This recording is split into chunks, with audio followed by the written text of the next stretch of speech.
The Lives of the Saints by Father Alban Butler, September 6th, Saint Bega, or Be's Virgin.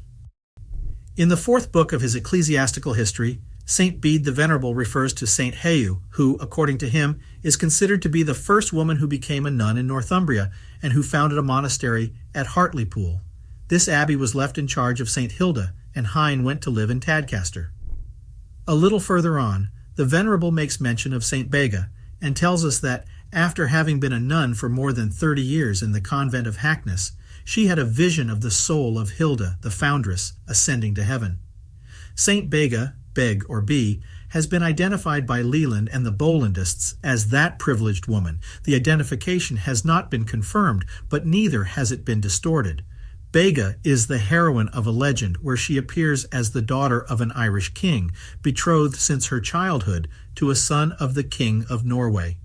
But the maiden had consecrated her virginity to Jesus Christ, and an angel had appeared to her to give her a bracelet marked with a cross as a sign of betrothal.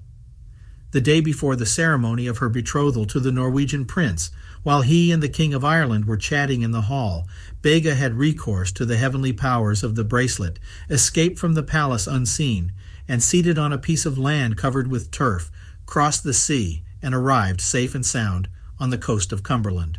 For some time she lived there as an anchorite, and the gulls, mallards, and albatrosses brought her what was necessary for her sustenance. Men were less merciful than the birds, and when some discovered the princess's hiding place, they began to prowl about her and stalk her with wicked intentions, until the king of Northumbria, Saint Oswald, sent word to her to beware, and that, for the safeguard of her virtue, he advised her to become a nun. The maiden heeded the advice and took the veil from Saint Aidan. Bede says that it was this saint who consecrated Hilda as a nun and established a monastery at St. Bees, Copeland, which, at a later date, became a cell of the Benedictine Abbey of St. Mary, York. Despite the fabulousness of this legend of St. Bega, there is no doubt that the saint existed and that she was highly venerated in Northumbria. The promontory where she lived in solitude still bears her name, St. Bees Head, and it is known that she was the protector of the inhabitants of the place, always oppressed by their feudal lords and threatened by the incursions of the Scots.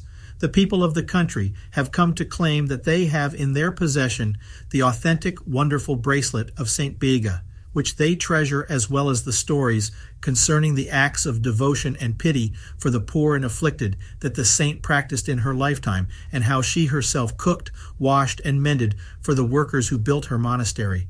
Saint Bega was venerated in Scotland and Norway.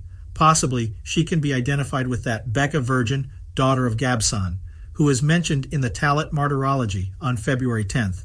Her feast is celebrated in the Diocese of Lancaster.